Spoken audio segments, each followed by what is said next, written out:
आज हम इस वीडियो में बात करने वाले हैं class 10th physics reflection of light. तो हम आज बात करेंगे किसकी? रिफ्लेक्शन ऑफ लाइट की। तो देखें क्या होता है रिफ्लेक्शन ऑफ लाइट। हम लोगों ने देखा है कि अगर हम किसी भी टार्च को किसी पॉलिश्ड सरफेस पे अगर जलाते हैं, टार्च को मारते हैं किसी पॉलिश सरफेस पे, तो क्या होता है? कुछ अमाउंट ऑफ लाइट क्या आ जाती है? बैक आ जाती है। देखो ये बोर्ड है ना यार, यहाँ पे अगर आप टार्च जलाओगे तो क्या होगा? टार्च से कुछ लाइट रे, अगर ये रूम में अंधेरा हो, आप टार्च जलाओगे तो लाइट जो है पीछे में कुछ आती है ना, तो ही क्या हो गई कि लाइट जो है इससे पॉलिश सरफेस से टकरा के कहाँ जा रही है? बैक आ जा रही है। ठीक है, तो क्या मतलब हुआ रिफ्लेक्शन का? कि लाइट का बेंड होना या बाउंसिंग बैक होना। कब? जब किसी भी सरफेस पे स्ट्राइक करती है। सुनिए, तो क्या मतलब हुआ कि लाइट जब किसी भी पॉलिश्ड सरफेस या कह सकते हो रिफ्लेक्टिंग सरफेस पे स्ट्राइक होती है तो कुछ अमाउंट उसका बैक आ जाता है, बाउंसिंग बैक हो जाता है या बेंडिंग बैक हो जाता है, तो उसी को बोलते हैं रिफ्लेक्शन ऑफ लाइट। तो इन सबसे क्या मिला कि बेंडिंग ऑफ लाइट हम किसकी बात कर रहे हैं? रिफ्लेक्शन ऑफ लाइट का। तो बेंडिंग ऑफ लाइट रे when striking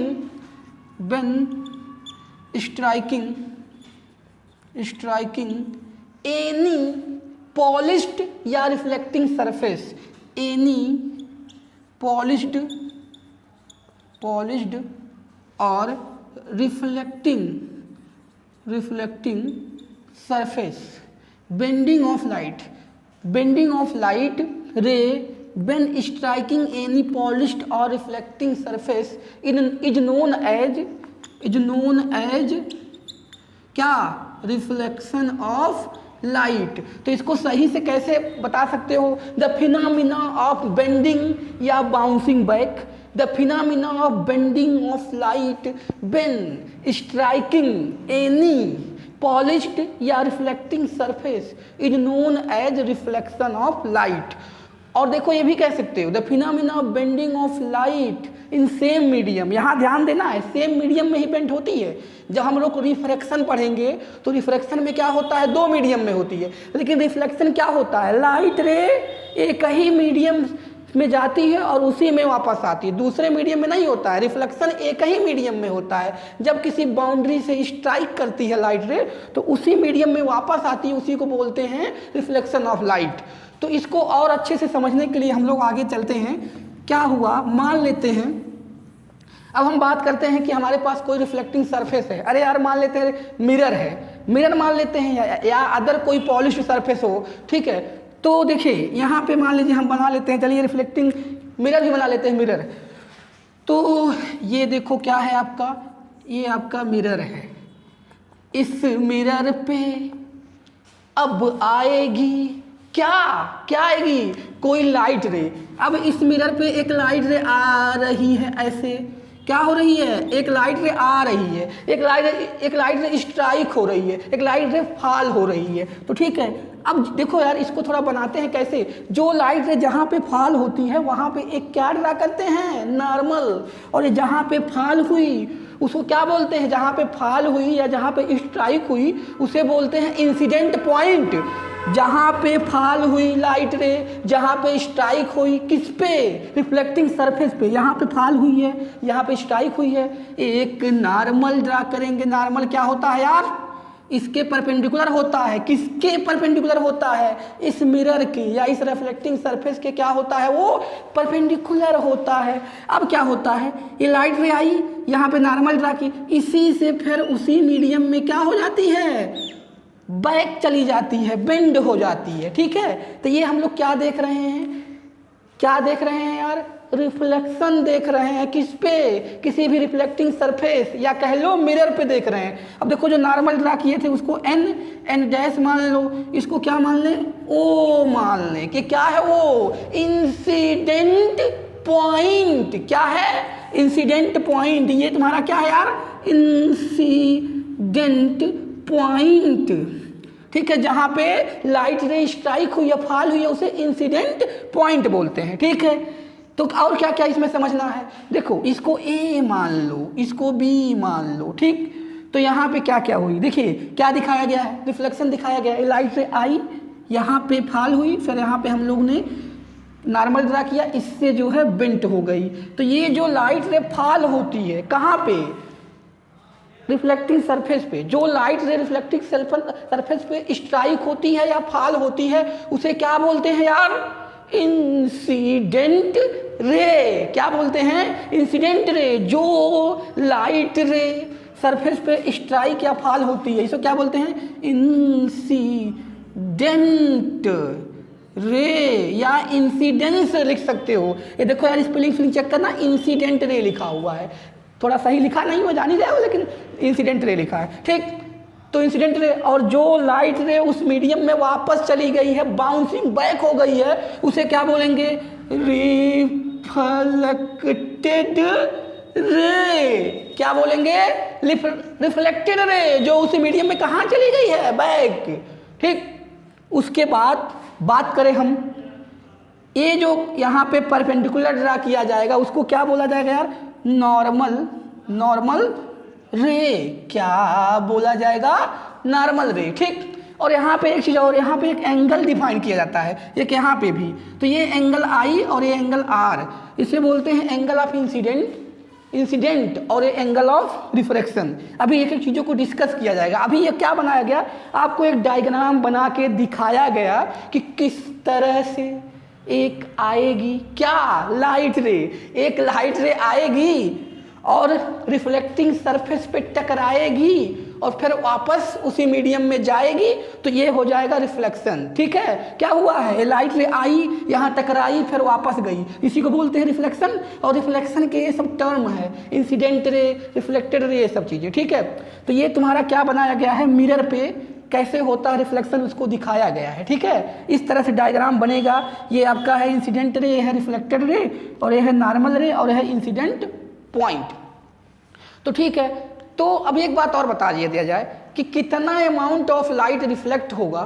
जैसे आ रही है यहाँ, तो यार सिंगल रे दिखाया गया, जैसे आप एक टॉर्च को जलाते हो कहीं भी तो कितना लाइट आएगा पीछे, ये किस बात पे डिपेंड करेगा कि जिस सरफेस पे लाइट, जैसे मान लीजिए ये सरफेस है, इस पे लाइट स्ट्राइक हुई, ये कितना बेस्ट रिफ्लेक्टर है, ध्यान से समझिए, कितना बेस्ट रिफ्लेक्टर है उस बात पे डिपेंड करेगी कितना रिफ्लेक्शन होगा। अगर बेस्ट रिफ्लेक्टर होगा तो ज़्यादा अमाउंट ऑफ लाइट को रिफ्लेक्ट करेगा। समझने की कोशिश, टॉर्च है, टॉर्च में बहुत, टॉर्च को आप जलाते हो तो बहुत सारी रे ऑफ लाइट निकलती हैं और जाके किसी भी पॉलिश सरफेस पे टकराती हैं। तो मैं ये कह रहा हूँ रिफ्लेक्शन कितना होगा, यानी वो कितना लाइट रे वापस आएंगी, ये किस पे डिपेंड करेगा कि जिस सरफेस पे लाइट रे पड़ रही है वो किस तरह का रिफ्लेक्टर है। जैसे मान लीजिए एक अनपॉलिश्ड सरफेस हो, खुरदुरा, जैसे मान लीजिए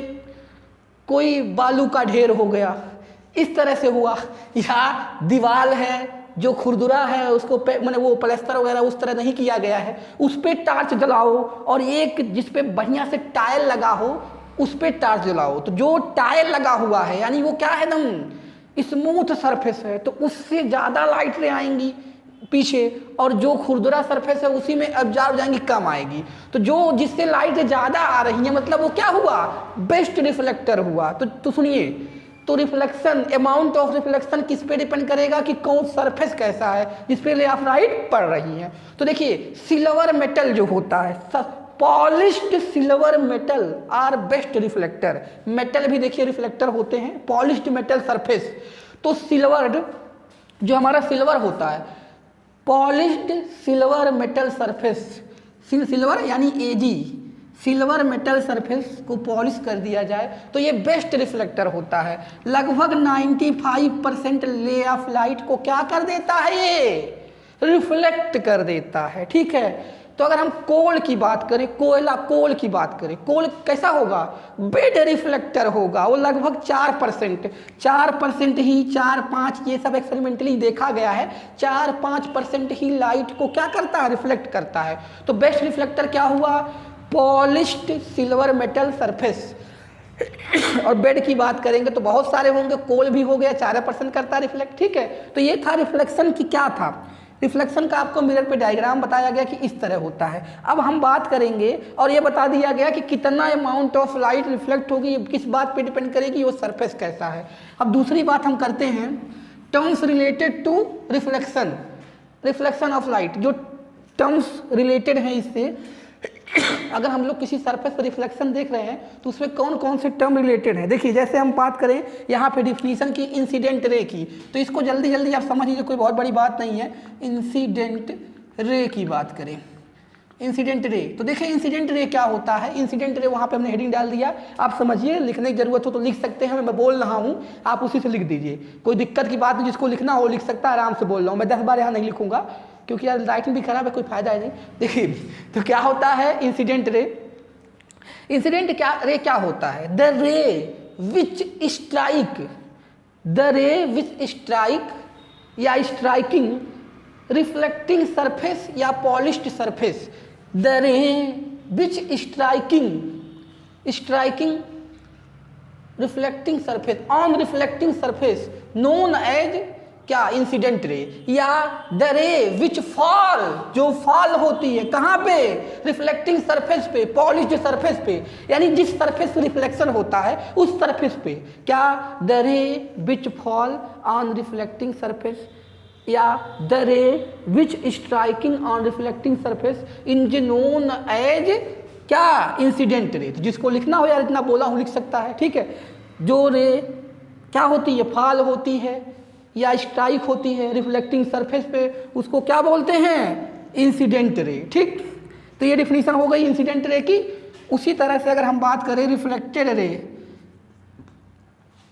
रिफ्लेक्टेड रे की क्या होगी डिफिनीशन यार, the ray of light, the ray of light which, the ray of light which bending back after striking, the ray of light bending back after striking reflecting surface, the ray of light bending back, भैया यार देखो, the ray of light bending back, जो ray of light bending back हो गई है उसी medium में after striking reflecting surface, reflecting surface पे जब स्ट्राइक हुआ फिर उसी मीडियम में बेंड हुआ तो उसको क्या बोलेंगे, रिफ्लेक्टेड रे। क्या बोलेंगे, रिफ्लेक्टेड रे।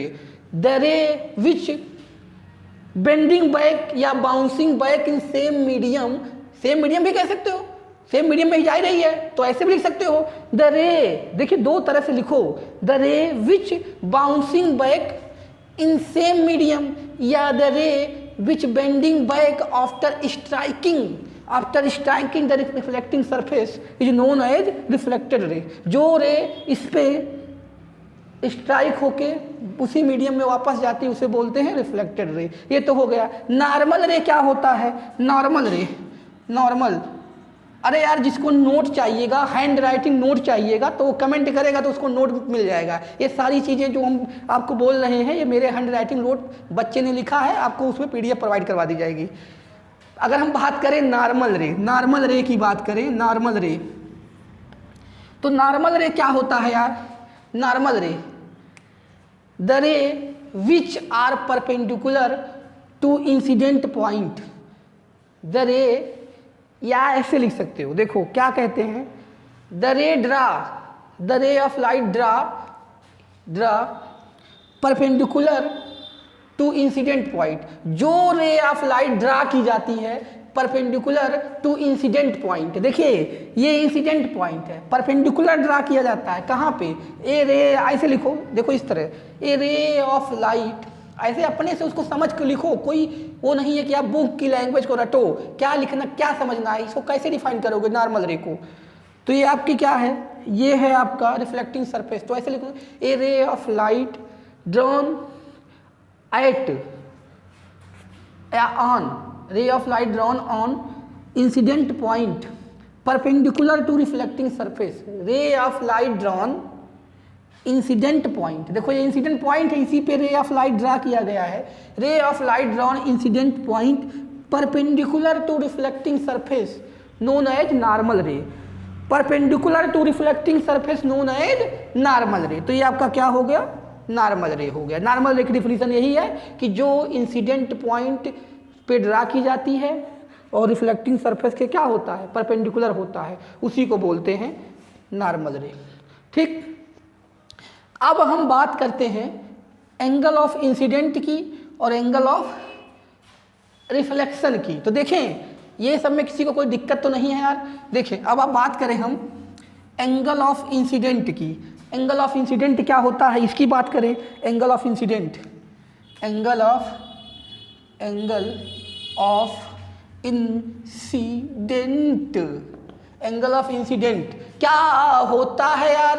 देखो एंगल ऑफ इंसिडेंट क्या होगा, ये आई जो होता है उसी को बोलते हैं एंगल ऑफ इंसिडेंट। तो कैसे डिफाइन करेंगे, the angle between incident ray and normal ray. क्या कहोगे यार, the angle between, the angle between incident ray and normal ray, normal ray. The angle between incident ray and normal ray, the angle between incident ray and normal ray known as angle of incident, known as angle of incident.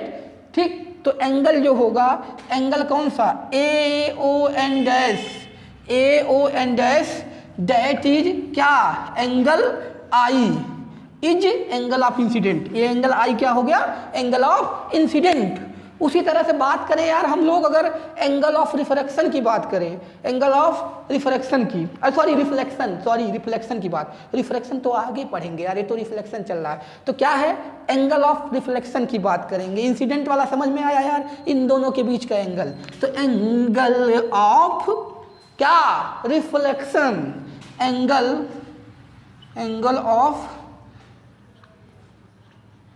Of reflection क्या होगा, reflection, angle of reflection. कैसे, angle of incident था, angle of reflection होगा क्या, the angle between, रुक जाओ, the angle, अरे यार, द एंगल बिटवीन कौन सा, रिफ्लेक्टेड रे एंड नॉर्मल रे। ये है रिफ्लेक्टेड रे और ये है नॉर्मल रे, इसके बीच का जो एंगल बना उसी को बोलते हैं एंगल ऑफ रिफ्लेक्शन। तो क्या, angle between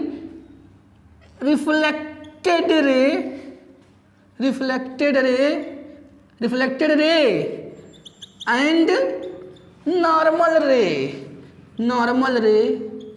known as angle of reflection. The angle between incident ray and normal ray, sorry, the angle between reflected ray and normal ray known as angle of reflection। किसके बीच का, reflected ray और normal रे के बीच का जो angle बनता है उसी को बोलते हैं एंगल ऑफ रिफ्लेक्शन। ठीक, तो इसमें कौन सा angle, N dash O B, N dash O B क्या है, angle of reflection, that is कौन सा, दैट इज एंगल आर। ठीक है, एन डैश ओ बी, चाहे बी ओ एन डैश, ये जो एंगल बन रहा है वही होता है एंगल ऑफ रिफ्लेक्शन। ठीक, तो एंगल ऑफ रिफ्लेक्शन हो गया। देखो एक इसमें एक चीज़ और बता दिया जाए, एक होता है angle of deviation. 10th level पे तो मैंने उसकी बात बुक में किसी में नहीं किया रहता है, लेकिन ये देख लो कि एंगल ऑफ डेविएशन क्या होता है, कोई बहुत बड़ी बात नहीं है। तो हम अब बात करते हैं एंगल ऑफ डेविएशन की, एंगल ऑफ डेविएशन की बात करते हैं यार। तो देखो डेविएशन का मतलब क्या होता है, पहले इस रिफ्लेक्शन में उसका क्या हो। जो देखो डेविएशन का मतलब हिंदी होता है विचलन, भटकाव, भटक जाना, जाना था कहीं और चली गई कहीं और। जब कहीं और गई तो कितना दूर गई या कितना उससे डेविएट हुई होगी, कौन यार, वही लाइट रे। ठीक है, कितना डेविएट हुई होगी उसी को बोलते हैं एंगल ऑफ डेविएशन। देखो ये जा रही थी इधर, कोई इसे मिला, ये जा रही थी इधर, कोई इसे मिला, कौन मिला, ये मिला, ये क्या, रिफ्लेक्टिंग सरफेस, इसे घुमा ले गया इधर। भाई यार सुनो बाबू, अगर ये ना रहती, क्या ये रिफ्लेक्टिंग सरफेस ना होता तो ये लाइट रे ऐसे जाती, जहाँ जाना होता, लेकिन ये इसे मिल गया इसलिए इसका दिल खिल गया और ये इधर निकल गया। तो इसका मतलब क्या हुआ बाबू? इसका मतलब ये हुआ ये वाला इसी का भटकाव है। ये जाती थी इधर लेकिन चली गई उधर, तो इसे क्या बोलते हैं? Angle of deviation. क्या? द एंगल बिटवीन, क्या? Angle between original path of light या ओरिजिनल इंसिडेंट रे का पाथ जो होता है, तो ऐसे बोलो, the angle between original path of light and reflected ray. The angle between original path of light and reflected ray known as angle of deviation. तो देखो पहले डेविएशन वहाँ हेडिंग डाल देते हैं और देखो क्या लिखते हैं उसका, angle of deviation. Deviation, angle of deviation कैसे डिफाइन करोगे यार? The angle between original path of light and reflected ray. The angle between original path of light and reflected ray. The angle between original path of light and reflected ray known as angle of deviation. और सुनो, angle of deviation को देखो, अगर आप angle of deviation आगे भी चल के पढ़ोगे 12th में कहीं भी, तो एक होता है सिंबल डेल। डेल देखो ऐसे डेल होता है, ये उल्टा 8 नहीं है और कटा हुआ 8 नहीं है, ये डेल का सिंबल है यार। हम भी कोई बहुत बढ़िया नहीं बना रहे हैं, लेकिन ऐसे ही लगभग बना होता है डेल। तो ये डेल से डिनोट करते हैं। एंगल ऑफ डेविएशन किससे डिनोट करते हैं? डेल से। तो इसमें ये डेल जो है, डेल क्या है? Angle of deviation. ये ए था, इसको अगर ए डैश मान लिया जाए, इसको ए डैश मान लिया जाए, तो इसमें एंगल ऑफ डेविएशन क्या होगा यार? एंगल ऑफ डेविएशन क्या होगा? ये ए डैश ओ बी, ए डैश ओ बी यानी डेल, एंगल ऑफ डेविएशन। ठीक है, तो एक बार और सुन लो एंगल ऑफ डेविएशन। यार इसमें कोई बड़ी बात नहीं है। क्या होता है एंगल ऑफ डेविएशन? जो ओरिजिनल रे ऑफ लाइट थी, जहाँ जा रही थी ओरिजिनल पाथ ऑफ लाइट, तो क्या होता है? ओरिजिनल पाथ ऑफ लाइट ये जा रही थी, लेकिन ये रिफ्लेक्टिंग सरफेस बीच में हुआ, इस लाइट को रिफ्लेक्ट कर दिया, घुमा दिया। तो कितना घुमाया, कितना भटकाया, ठीक है, कितना भटकाया यानी कितना डेविएट किया, उसी को बोलते हैं एंगल ऑफ डेविएशन। तो बस एंगल बिटवीन ओरिजिनल रे ऑफ लाइट एंड रिफ्लेक्टेड रे, यहाँ से जो भटक गई है ये लाइट, ये वाली एंगल, इसी को बोलते हैं एंगल ऑफ डेविएशन। ठीक, तो सुने, अब इसको कैलकुलेट भी करने के लिए अगर आ जाए तो बहुत बड़ी बात नहीं है। देखिए कैसे कैलकुलेट करते हैं। डिफिनीशन में कोई डाउट नहीं होनी चाहिए यार, बस ये जान लो कि ओरिजिनल पाथ जहाँ जाना चाहिए था और जहाँ चली गई, जाना चाहिए था इसको ऐसे जा रही थी, ये मिला, उसको उधर ले गया, तो कितना ले गया उधर, वही उसके बीच का एंगल। तो यहाँ से इतना दूरी ले गया, तो यही एंगल पा चाहिए। ठीक है, तो अब हो गया एंगल ऑफ डेविएशन। तो ठीक है, कैसे कैलकुलेट करेंगे एंगल ऑफ डेविएशन? तो देखें calculation of angle of deviation. तो देखें, क्या यार, रुको, calculation of angle of deviation. तो calculation of angle of deviation, angle of deviation. देखो calculation of angle of deviation, ठीक है, बहुत आसान है। देखो आपको पता है ये जो है ए डैश क्या है? एक स्ट्रेट लाइन है, स्ट्रेट लाइन भाई। ए डैश एक स्ट्रेट लाइन है। अरे यार सीधी जाती है ऐसे ना, सीधे, लेकिन वो चली गई उधर, तो इसमें हुआ क्या? जितने एंगल बन रहे हैं सबका सम कितना होगा? 180। स्ट्रेट लाइन पे देखो, ये स्ट्रेट लाइन कौन कौन से एंगल बन रहा है? एंगल आई बन रहा है, एंगल आर बन रहा है, और ये डेल। अरे बाबू ये आई, ये आर, और ये पूरा कितना हुआ? डेल। ये एंगल डेल कितना? 180। अब हमें डेल निकालना है, तो एंगल डेल मतलब एंगल ऑफ डेविएशन 180, और ये दोनों उधर जाएगा, यहाँ माइनस, देखो दोनों में माइनस लगेगा, मैं माइनस कॉमन लेके ब्रैकेट में लिख रहा हूँ आई प्लस आर। तो क्या हो गया? Angle of deviation del is equal to 180 minus I plus R. Angle of deviation del is equal to 180 minus I plus R. ये क्या हो गया? Angle of deviation. ठीक है, ये आ गया। अब देखो हम लोग अभी लॉज ऑफ रिफ्लेक्शन पढ़ेंगे, तो वहाँ ये देखेंगे कि आई इक्वल टू आर होता है। बाई यार देखो, अगर नहीं समझ पाए हो, आई प्लस आर ये सब एक लाइन पे हैं, तो सबका सम 180, हमें डेल निकालना है, उसको उधर भेज दिया, ये हो गया। तो ये कह रहे हैं कि देखो अभी हम लोग पढ़ेंगे क्या, लॉ ऑफ रिफ्लेक्शन। तो वहाँ पे बताया जाता है एंगल आई एंगल आर के इक्वल होता है। तो यहाँ पे फार्मूले को और सिंप्लीफाई करके डेल इज इक्वल टू क्या 180 नीचे दिख रहा है यार। तो अगर नहीं दिख रहा हो तो साइड में लिखते हैं, यहाँ पे लिख देते हैं। तो देखो डेल, अगर मैं बात करूँ, मैं कह रहा हूँ कि हम लोग को पता है, अभी आगे पढ़ेंगे ही, तो आगे पढ़ेंगे फिर पीछे वापस थोड़ी आएंगे, तो इसलिए यहाँ बता दिया जा रहा है डेल इज इक्वल टू 180। ये डेल है भैया, ये del 180 2 times of angle I लिखो, या del is equal to 180 minus 2 times of del R लिखो। क्यों यार, क्यों ऐसा लिखा जा रहा है? क्योंकि अभी पढ़ेंगे angle I is equal to angle R, law of reflection से पढ़ोगे angle I is equal to angle R, तो हो जाएगा वहाँ से ये चीज़। ठीक बाबू, अब इसके बाद क्या करना है यार, आप लोगों ने पढ़ लिया पूरा यहाँ का रिफ्लेक्शन और उसमें क्या क्या टर्म्स थे वो। अब आगे हम किसकी बात करने वाले हैं यार, अगर देखो इस पे क्या है, अगर मान लो जैसे क्वेश्चन थोड़ा बहुत इस पे क्या आ सकता है, बहुत बड़ी बात नहीं हो सकती इस पे। देखो जैसे आ जाए कि क्वेश्चन है find angle of incident comma angle of and कर दो and angle of deviation, angle of deviation कैसे फाइंड, ये फिगर जो दिया है उसके अकॉर्डिंग फाइंड करना है। देखो यहाँ पे फिगर ये दिया हुआ है, ये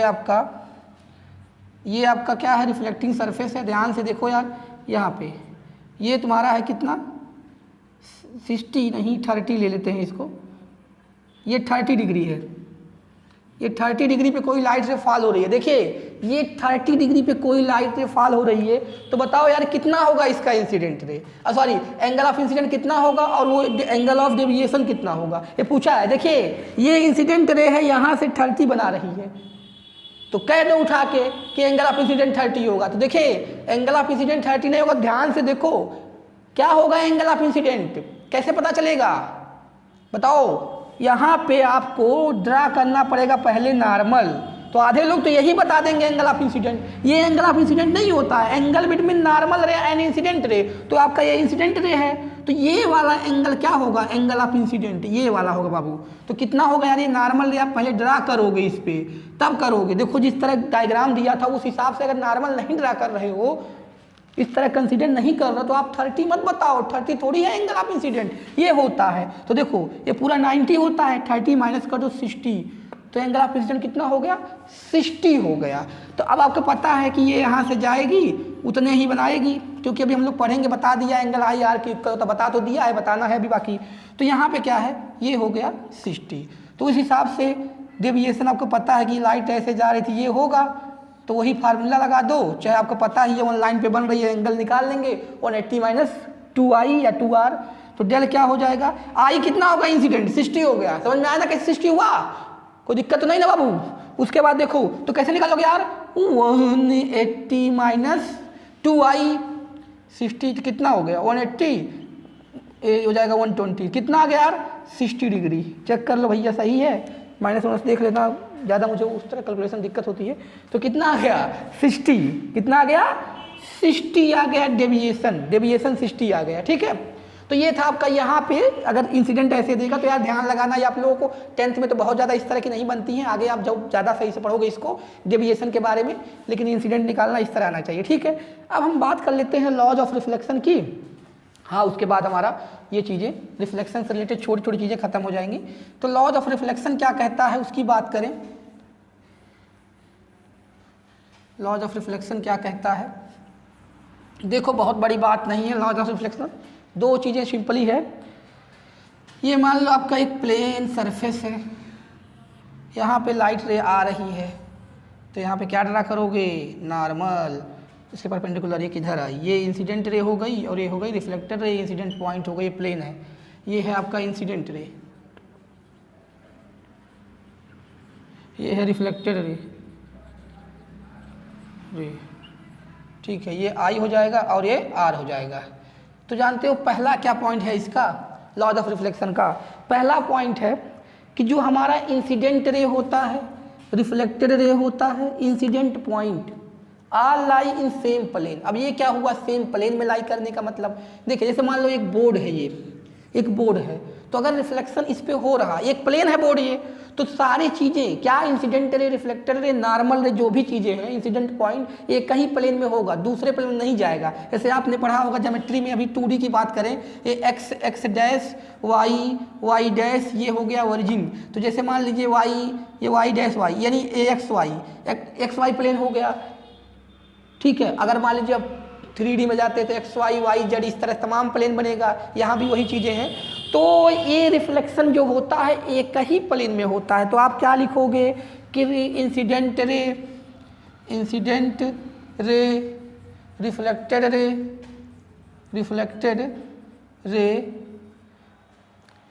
नॉर्मल रे, इंसिडेंट पॉइंट, वो लिख लेना तुम लोग, incident point are lie in same plane, जिसको लिखना वो लिख ले, incident ray, reflected ray, normal ray, incident point are lie in same plane. ये तो तुम्हारा पहला था इसका लॉस, ठीक है, कि सब क्या करते हैं सेम प्लेन में लाई करते हैं। और अगर हम बात करें दूसरे की बात करें, दूसरा एंगल आई जो होता है, एंगल ऑफ इंसिडेंट यानी that is i, angle of incident that is i is equal to angle of reflection r, angle of incident that is angle i, ये दूसरा था, angle of incident that is angle I is equal to angle are, ठीक है। ये कहता है कि angle i angle r के इक्वल होगा, मतलब जितने एंगल पे वो यहाँ से इंसिडेंट हो रही है उतने पे क्या होगी, बैक जाएगी, उतने रिफ्लेक्ट होगी, ठीक है। ये था आपका लॉज ऑफ रिफ्लेक्शन। तो देखिए कुछ चीज़ें और बता दें आपको, जैसे अगर कोई सर नोट में लिखो, नोट में चीज़ें हैं कुछ, नोट में क्या है यार, जैसे मान लो आपके पास क्या है,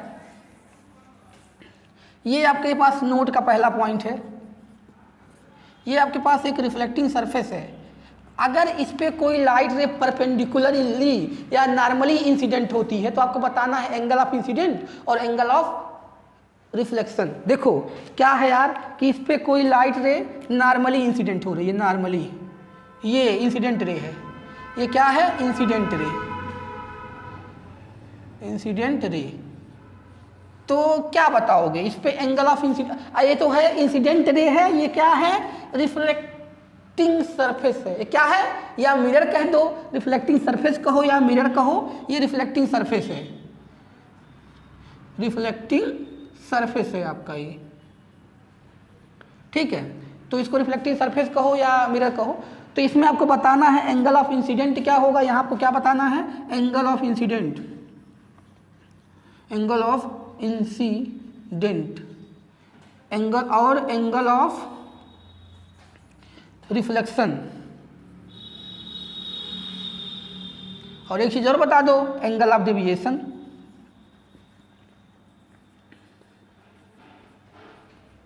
एंगल ऑफ डेविएशन। तो देखो इसमें क्या होगा, एंगल ऑफ इंसिडेंट क्या होगा, आधे लोग बोल दो 90, वही होगा, 90 नहीं होगा। देखिए इसमें क्या है समझना पड़ेगा, एंगल ऑफ इंसिडेंट क्या होता है, एंगल बिटवीन नॉर्मल रे एंड रिफ्लेक्टेड रे।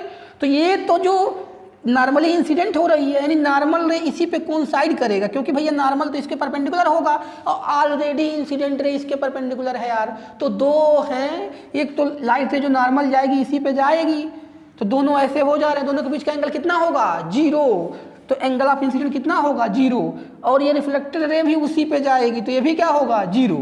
अब बात होती है एंगल ऑफ डेविएशन की, तो ध्यान से यहाँ देखना है एंगल ऑफ डेविएशन क्या होना चाहिए। देखिए एक लाइट रे ऐसे जा रही है ए, और दूसरी फिर उसी पे चली जा रही है, तो उस तरह से देखा जाए डायरेक्शन अलग अलग है। देखो एक इधर जा रही है और एक उधर जा रही है, तो यार अगर उस तरह से कंसीडर करोगे तो कुछ लोगों ने टी बताएंगे कि मतलब ऐसे जा रही है फिर वापस चली जा रही है, वो दोनों, रुको क्या है ये सब, ये इधर आ रही है और ये उसी तरह से उधर जा रही है, तो दोनों के बीच का एंगल तो ऐसे बनाओगे, अगर एक यहाँ है और एक यहाँ जा रही है तो ये कहेंगे कि उनके बीच का एंगल क्या होगा 180।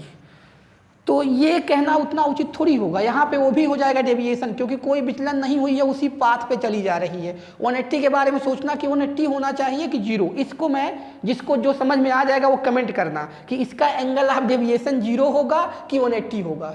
दोनों पॉसिबिलिटी हैं, सोच पे डिपेंड करेगी कि जो सही है वो बताना है कि एंगल ऑफ डेविएशन 0 होगा कि 180 होगा इस केस में। ठीक है, ये दो चीज़ तो क्लियर हो चुका है, एंगल ऑफ इंसिडेंट दिस होगा और बता दे रहे हैं वो भी यार। अगर एंगल ऑफ इंसिडेंट 0 है, एंगल ऑफ इंसिडेंट 0 है तो एंगल ऑफ डेविएशन देखो क्या होना चाहिए, 180 कैसे, फार्मूला ही पढ़े हो, डेल इक्वल टू क्या 180 माइनस, क्योंकि उसी में तुम लोग घूमे रहोगे तो इसलिए इसको मैं बता ही दे रहा हूँ। ये आप पढ़ो ना 2 टाइम्स ऑफ आई या 2 times of R, I R तो क्या है 0 है, तो एंगल ऑफ डेविएशन 180 होगा। ध्यान देना, एंगल ऑफ डेविएशन 0 नहीं होगा, एंगल ऑफ डेविएशन 180 होगा। इस फार्मूले से निकाल सकते हो, या मैं जो समझाया हूँ कि एक तो ऐसे एक तो ऐसे, तो 180 बनाएगी। ठीक है, तो एंगल ऑफ डेविएशन कितना हो जाएगा 180। और एक नोट पॉइंट और लिखना है आपको, देखिए आपका जो वो होता है क्या बोलते हैं, reflection of light, reflection of light जो होता है ये स्फेरिकल मिरर पे भी फॉलो होता है। ठीक है, दूसरा पॉइंट है नोट का, reflection of light also observed, observed या फॉलो क्या स्फेरिकल मिरर, यानी स्फेरिकल मिरर आपके पास है इस तरह होता है। आगे इसके बारे में हम लोग बात करेंगे।